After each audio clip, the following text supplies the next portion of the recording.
नमस्कार दोस्तों। आज मैं आपके लिए एक बहुत अच्छी कहानी लेके आई हूँ, जादुई पतीला। अगर आपने हमारे चैनल को अब तक सब्सक्राइब नहीं किया तो सब्सक्राइब कर लें और कहानी को लाइक और शेयर ज़रूर करें। सालों पहले पीतल नगर में किशन नाम का एक किसान रहता था। वह गांव के जमींदार के खेत पर काम करके किसी तरह अपना घर चला रहा था। पहले किशन के भी खेत थे, लेकिन उसके पिता के बीमार होने के कारण उसे अपने सारे खेत बेचने पड़े। मजबूरी में मिलने वाले पैसों में पिता का इलाज कराना और घर का खर्च चलाना मुश्किल हो रहा था। वो हर दिन सोचता कि कैसे घर की स्थिति को बेहतर किया जाए। आज भी इसी सोच के साथ किशन सुबह सुबह जमींदार के खेत पर काम करने के लिए निकला। खुदाई करते समय उसकी खुदाल किसी धातु से टकराई और तेज आवाज़ हुई। किशन के मन में हुआ कि आखिर ऐसा क्या है यहाँ। उसने तुरंत उस हिस्से को खोदा और वहाँ से एक बड़ा सा पतीला निकला।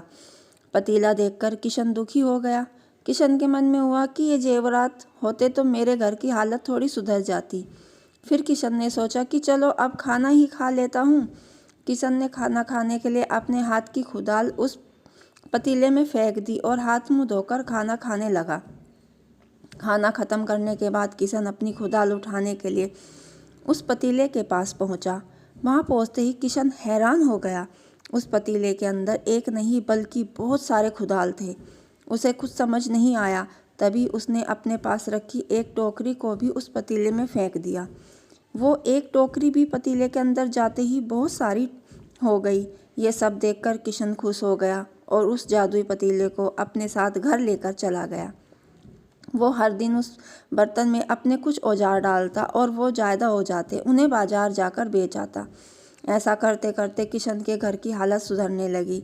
उसने इस तरह से बहुत पैसा कमाया और अपने पिता का इलाज भी कराया। एक दिन किशन ने कुछ गहने खरीदे और उसे पतीले में डाल दिया। वो गहने भी बहुत सारे बन गए। इस तरह धीरे धीरे किशन अमीर होने लगा और जमींदार के यहाँ मजदूरी करना भी छोड़ दिया। किशन को अमीर होते देख जमींदार मोहन को किशन पर शक हुआ। वो सीधे किशन के घर पहुंचा। वहां जाकर उसे जादुई पतीले के बारे में पता चला। उसने किशन से पूछा, तुम्हें यह पतीला कब और किसके घर से चुराया? डरी हुई आवाज़ में किशन बोला, साहब ये पतीला मुझे खेत में खुदाई के समय मिला था। मैंने किसी के घर से चोरी नहीं की। खेत में खुदाई की बात सुनते ही जमींदार ने कहा, यह पतीला जब मेरे खेत में मिला तो यह मेरा हुआ। किशन ने जादुई पतीला ना लेकर जाने की बहुत मिन्नतें की, लेकिन जमींदार मोहन से उसकी एक नहीं सुनी और वो ज़बरदस्ती उस पतीले को अपने साथ ले गया। जमींदार ने भी किशन की तरह उसमें सामान डालकर उसे बढ़ाना शुरू किया।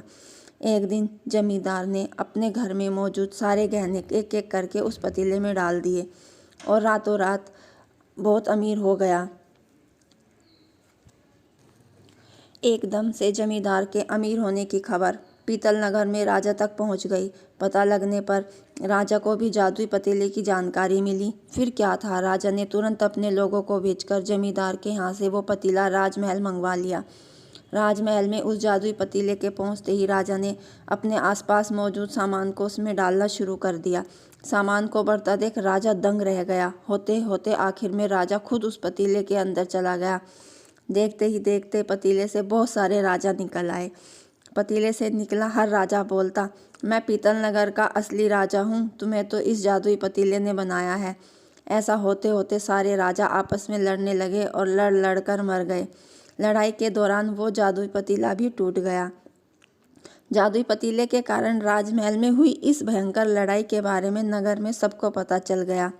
इस बात की जानकारी मिलते ही मजदूर किशन और जमींदार मोहन ने सोचा, अच्छा हुआ कि हमने उस जादुई पतीले का इस्तेमाल सही से किया। उस राजा ने अपनी मूर्खता के कारण अपनी जान ही खो दी।